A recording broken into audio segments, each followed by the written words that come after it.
Ay, atan balası. Nədir? Oo, bilmirsən qaçaq nəbini harda görə bilirlər. Sən də adam tapdın da soruşmağa.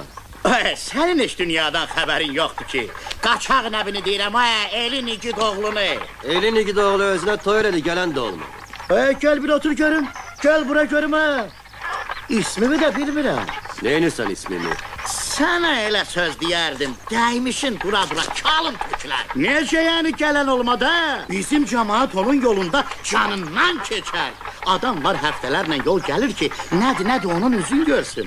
Bu zamana da ondan səxavətli, ondan ədalətli adam var yəni. Ho! Ho! Ho!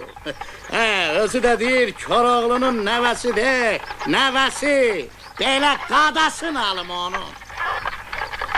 Dünyadan bir xəbər qafil insan. Eşitməmisən ki, İgid nəbi Koroğludan yamandır. Bəylər xanlar deyir, Allah amandır. Bir də belə rəvayət edirlər ki, Qoç Koroğlu bir oturuma qoyunun bir şaqqasını yiyərmiş. Amma bu qadasını aldığı bir göngəni hoppadan ötürür. Göngəni yox, ay dədə. Öküzü. Ay bərəkət, öküzü. Doğrudan? Öküzü ya.